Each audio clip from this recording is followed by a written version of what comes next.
This is Whitey Willauer, and this is the latest edition, I'll say that, of Front Up. And we have a wonderful guest here, pattyroggoveen. I believe you're chairman of the Board of Selectmen. And, no, you're vice chairman. Oh, well, we're going to make you into the president. You got to wait a while. And then you belong to some other committees, a whole variety of them. And one of your biggest concerns, I gather, is the Dreamland Theater. Right. And I'd sort of like to ask some questions today about what's going on there and what you feel the prognosis is. And sure. So why don't you start, and I'll ask questions. There you go. Yeah, in fact, it's my paying job, so to speak. So you get paid for that. Exactly. It's more than an interest, I suppose. We are done with the permit on the new building, and if you go to our website, nantucketdreamland.org, you can see the plans. I brought some hard copies with me if you wanted to take a look, but it might be too much for the television to sort of hold them up. We went through HDC, and there's some interesting changes that were not part of the last design. That there was a suggestion, really, I think, of part of the board that the old meeting house, so to speak, that first part of the building, as we all know, of the lobby and that was floated over. The part that was floated over, the part that goes back to Main Street and has a long history on the island. Oh, it was on Main Street at one time? It was Upper Main, just down from where we are now, and was the Quaker Meeting House when it was on Main Street. So I think it's 71 Main is now where the building. There's a new structure there, but it was right near Fair Street, just a couple of buildings up. At that point in time, it was a Quaker Meeting House and Straw Hat Factory. Had a lot of renditions. So it's moved around. It's moved around. But, we figured out, this is an aside, but I can't help but note it, when we went through and did sort of the archaeological kind of findings on the building, we'd never been sure how it was moved from Main Street to Brant Point to be the hotel. Oh, it started out on Main Street. Started out on Main Street. Went to Brant Point. Went to Brant Point. I don't know how you would get it. They took it apart, and they marked the boards. Same thing you're doing. Exactly the same thing we're doing, exactly. Brought it to Brant Point, made it a hotel, floated it back to the What was the name of the hotel? Nantucket. The Nantucket. The Nantucket. Yeah. And you've got pictures of that. We've got pictures. It was actually made to be more Victorian. So there was all these doodads, as they call them, on the building, and that's my architectural lingo. But it was brought back. That dormer was added. Remember the old dormer that was on the Oak Street? Oh, absolutely, yeah. Yep. And one of the things the HDC kind of did was to look at whether or not, what phase or what part of history it was going to kind of highlight. And they have it now. It's now designed without the dormer. So big surprise will be no dormer on the Oak Street side, and it's clapboard. So the front part of the building is going to be suggested as a clapboard structure, and as it used to be. As it used to be on Main Street. Right. On Main Street or on. It was shingled on the Brant Point. So, oh, okay. Yeah. So you're going back. We're going even further. all the way back to and then it helps the facade on Oak Street. It's not a big wall of shingles because with the theater you can't have windows and So HDC we're through. Went to planning board Monday night. We're going back next week. What kind of questions will the planning board ask you? The two waivers we're looking for, we're not changing the height waiver that they extended to us in the old design. The two questions we're asking is parking. We are now required to have less spaces, so it's sort of just an adjustment. Required less parking spaces? Smaller building. We went from, the first design was about 21,000 square feet. This building is about 15,000 square feet. When did it open as a movie house? It moved back to the current location in 1905. And I think somewhere when moving pictures began in the 20s or 30s, it was changed from a vaudeville house basically to it was a vaudeville house. It was a vaudeville house, yeah. Well, upstairs was always the Nantucket Redmen Association's meeting space, but it was vaudeville too. So I can remember my mother talking about going there. Yeah. And her stepsister got a roll of tickets, and she was the most popular young lady around because they'd go to the movies all the time. Yeah. And you know what I love about it? I mean, the Dreamland has great stories, and we've everyone's got a sort of memory of the place. It's great. So here we are. We're at planning board. Questions before us right now was break ground in the spring or in September. Won't be this coming later. September? Yeah, or this spring we're in. Oh, you would break ground? Possibly. Yeah. We'd have to mobilize everything to do it. would lose a lot for the summer, so the board's making that choice. But September for sure. Yeah. We've reduced the cost of the building, tremendously. We still are in need of funds. We're looking to raise to close that gap, and we'd like a lot more, sort of local support. We've gotten some big donations, but we're looking for, anyone who remembers the Dreamland and loves the Dreamland to send us a check, $5, $10, You're all a of it. 501c3? We are a public charity, yes, so it's a tax deductible. Tax deductible. Yep. Now you have a pretty powerful board and a pretty affluent board, I think. We do, and that's the big problem is people continuously say, why don't they just pay for it? And, sure. And the answer is really simple. We want this to be a Nantucket project. Sure. We don't want this to be an exclusive club. If it's going to be a Nantucket project, Nantucket has to help us out. Yeah, you need some ownership, local. We do. Well. Right. Yeah. And we're making that pitch this spring and this summer, maybe much more aggressively than we've been before. Now that we have a building with plans, it's going to be a public building. I talked to Veritas yesterday, and I was describing how the building. The Veritas is the newspaper of the high school students. Yeah. Right. And as I was explaining to them how it could be used for, the prom someday. You could have the prom upstairs, cater what you need, movies all night downstairs. I mean, it's that kind of space. Sure. For downtown Nantucket. So we'd love to see a little bit of Nantucket get behind this. Anyone's interested in plans or want to talk to me, they can call. Is it going to be heated during the winter? It's going to be heated. It's going to be a year-round facility. It's going to be air-conditioned in the summer, and we'll have community space as well as the movie theater. Have you talked to Julie Kingston about having the Saturday night get-togethers with the teens?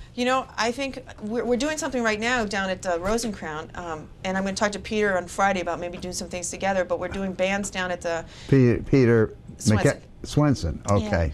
Because I know they're doing something Friday night. ASAP is up at the Brotherhood. My son went last week and loved it. Yeah, there was the about TJ. 70 or 100, yeah. Right, and when we had the same kind of turnout on Sunday night at the Rosencrown for some music, and David Provost played, and a bunch of Jason Sullivan's students have been playing and performing. So we figured this was a great way to energize kind of the local. So that brings people into the downtown, Sunday which night. is one of the objectives of your downtown revitalization. Yes. Yeah, so you're killing a couple of birds with one stone. Well, I like to tell people the reason I went to the Dreamland, for years at the community school, was because that Dreamland was so critical to downtown, which is a big issue for me. Yeah. I live in downtown, I work in downtown.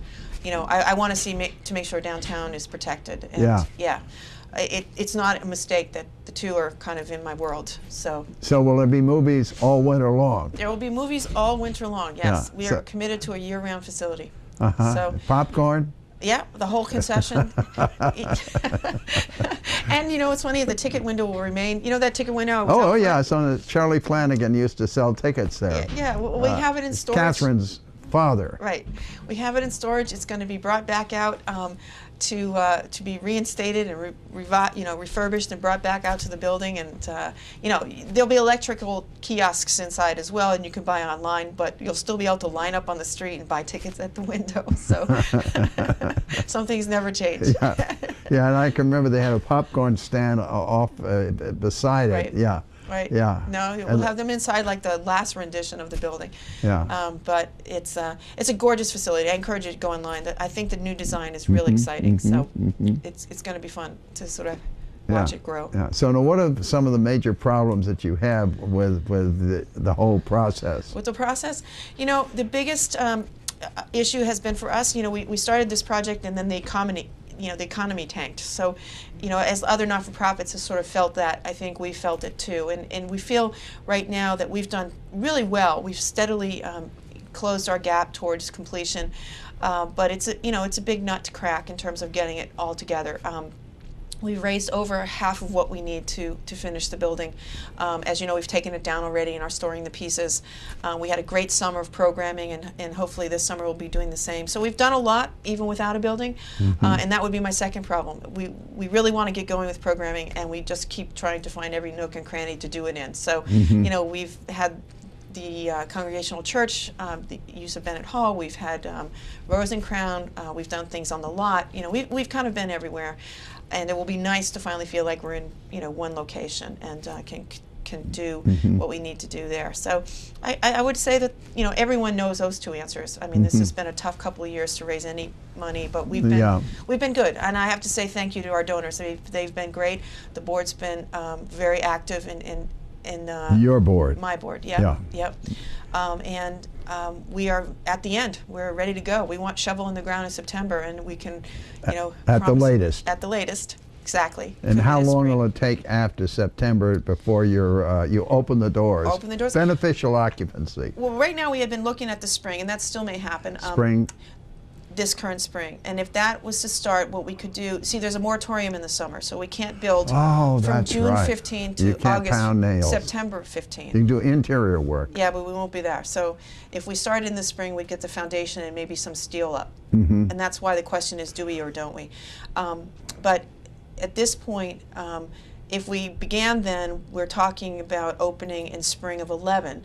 If we delay by the spring here, maybe summer of 11. I haven't talked to the architects and the builder yet, but we're not talking about too much time once we get going. You know, it's a big box, you know, so once it gets rolling, we can see the end. So again, the pitch right now is help us close that gap and get the shovel in the ground and make it happen, and we can open the doors. Now, will you use Nantucket laborers, labor and Nantucket contractors and all of that kind of stuff we hear complaints about?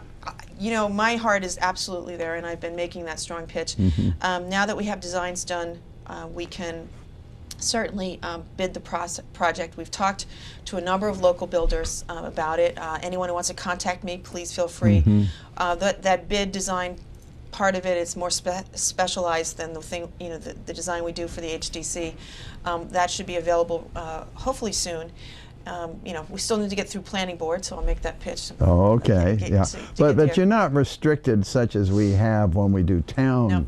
The town has much more restrictions because we have to go through all the state rules and regulations, and you're a private entity, so you can really extend the opportunities. You know, and when we did the building takedown, I will say that I believe we used 8 or 9 island firms, and you know, you saw, you know, them out there doing the work.